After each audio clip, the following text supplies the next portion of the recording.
আসসালামু আলাইকুম বিসমিল্লাহির রহমানির রহিম সবাইকে স্বাগতম আমার চ্যানেলে শুভ সকাল রান্নাঘরে চলে আসলাম আটা সানিয়ে নিতেছি পেঁপে আলু আর বুটের ডাল হালকা সিদ্ধ করে নিতেছি সবজি ভাজি করব আর পরোটা বানাবো এই সকালের নাস্তা আটা সানানোর আগে আমি একটু তেল আর লবণ মেখে নিয়েছি এখন ভালোভাবে মিক্সড করে তারপরে পানি দিয়ে ভালোভাবে সানিয়ে নেব আর এই যে প্রেসার কুকারে সব সিদ্ধ করে নিতেছে তারপরে সবজিটা ভাজি করে নিব আর এদিকে সকালে আমার হেল্পিং হ্যান্ড সব ধুয়ে দিয়ে গেছিলো তারপরে তো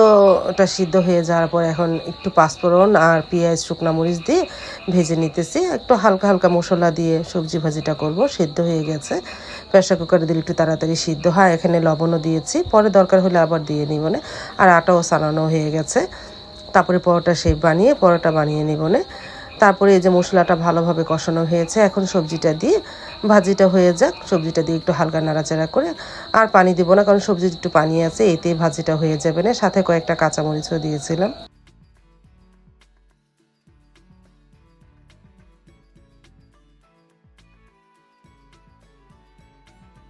হয়ে গেল আমার সবজি ভাজি মাশাআল্লাহ কালারটা সুন্দরই এসেছে সাইদুল বাবা সবসময় বলো সবজি ভাজিতে হালকা মশলা দিবা তারপরে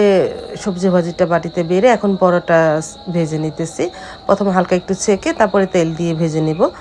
তারপর পরোটা ভাজা হয়ে যাওয়ার পর মাকে দিলাম সাইদুল বাবা একটু বাহিরে গেছে বলতেছে আমি একটু পরে খাই সাইদুল বাবা এখন টুরি আসেনি আমি পরোটা ভেজে রেখে গেলাম মা ডিম পোচ দিয়ে খেলো মা আর সবজি ভাজি খেলো না তারপরে আমিও খেয়ে নিতেছি সাইদুল বাবা দেরি হচ্ছে একজন এসেছে তার সাথে কথা বলতেছে দেরি হলো তারপরে সেই পরে এসে খেয়ে দোকানে চলে গিয়েছিল ওই ভিডিওটা আর করতে পারিনি কারণ কাজে ব্যস্ত হয়ে গিয়েছিলাম মা নাস্তা করে নিল আলহামদুলিল্লাহ আমিও নাস্তা করে নিলাম তারপর তো সারামণি উঠে একটু কফি বিস্কিট খেয়ে এখন চলে যাচ্ছে স্কুলে সাথে সিমিও চলে এসেছে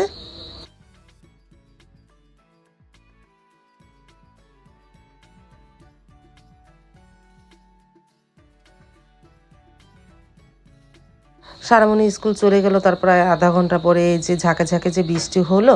এই যে ঝাঁকে ঝাঁকে একটু বৃষ্টি নামবো আবার রোদ আবার বৃষ্টি এরকম করে আজকে সারা দিনটাই গেছে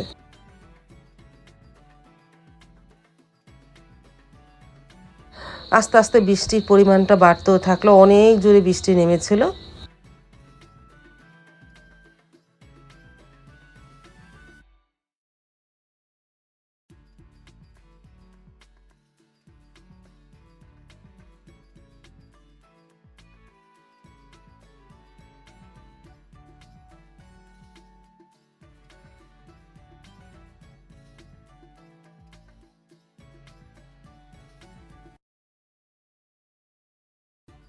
আর আমি রান্নাঘরে চলে আসলাম সকালে নাস্তার পরে তো অনেক কিছু জমে এগুলো ধোয়া পাকলি করি তারপরে দুপুরে রান্নার জন্য সব কিছু গুছিয়ে নেই এই তো আমার প্রতিদিনের কাজ আর এই যে পাঁচমিশালি শাক দিয়ে গেছে গতকালকে দাদি এটা আজকে রান্না করব। তারপরে তো সব ধোয়া পাকলা হয়ে যাওয়ার পর বটবটি আলু কেটে নিলাম রান্না করব রুই মাছ দিয়ে তারপরে আমরা কেটে নিই ভাতের চালটা ভিজিয়ে রাখলাম ঘন্টাখানিক পরে রান্না করব রুই মাছটা সকালে উঠে ভিজিয়ে পরে লবণ দিয়ে রাখলাম আমি ঘন্টাখানিক পরেও চলে এসেছি প্রায় 12:30 বাজে পেঁয়াজটা ভেজে নিতেছি আর মাছটাও ভাজা হয়ে গেছে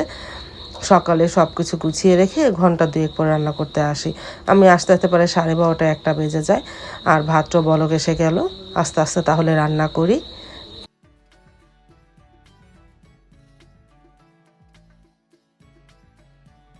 মশলা তো কষানো হলো এখন বটবটি আর আলু দিয়ে কিছুক্ষণ কষিয়ে এনে পরে পানি দিয়ে ভাজা মাছগুলো দিয়ে দিব নে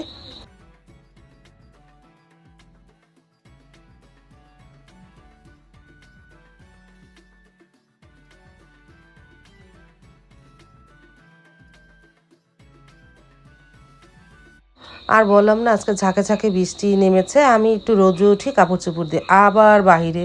থেকে ঘরে নিয়ে আসি বৃষ্টির জন্য এরকম করে আজকে সারাদিনটাই আমার গেছে আর পাঁচমিশালি শাকের মধ্যে পেঁয়াজ কাঁচামরিচ দিয়েছি ভাতটা হলে পাঁচমিশালি শাকটা বসিয়ে দিব আর এদিকে সবজিটা কষানো হয়ে যাওয়ার পর পানি দিয়েছিলাম ঝোলের জন্য বলক আসলো ভাজা মাছ ছেড়ে দিলাম তারপর একটু শাক দিয়ে দিব না শাকটা বের করে রেখেছি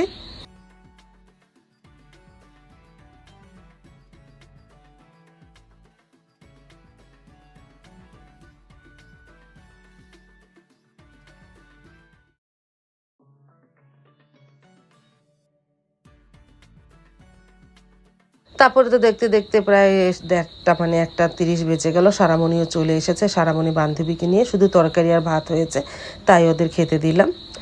তারপরে তো পাঁচমিশালি শাকটা সেদ্ধ হয়ে যাওয়ার পর এখন গালিয়ে নিতেছি বাটনার মধ্যে, গালিয়ে রসুন আর শুকনো মরিচ দিয়ে বাগার দিব।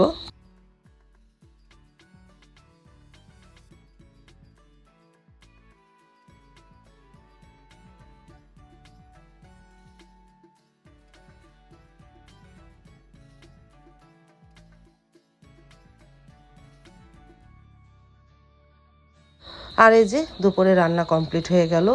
বটবটি দিয়ে আলু দিয়ে রুই মাছের ঝোল, ভাত আর পাঁচমিশালি শাক, এই দুপুরের মেনু।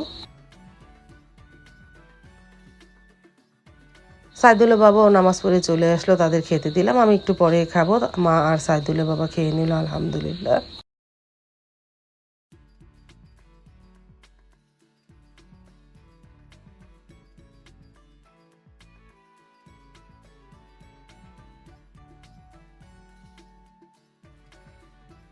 তারপরে দোতলায় চলে গেলাম সাইদুলের রুমে। অনেক দিন হবে এই রুমে আসেই, কিন্তু অতটা ভিডিও করা হয়নি। সাবা আবার ডেস্কটপটা চালু দিল, ও ক্লাস করে, তারপরে সেটা একটু ভিডিও করলাম। আর এই রুমে সারামণি শয়, আর আমরা সামনে ফ্লোর বিছনায় শুই। এই রুমটা মাশাআল্লাহ অনেক দিন পরে ভিডিও করলাম। আল্লাহ হাফেজ।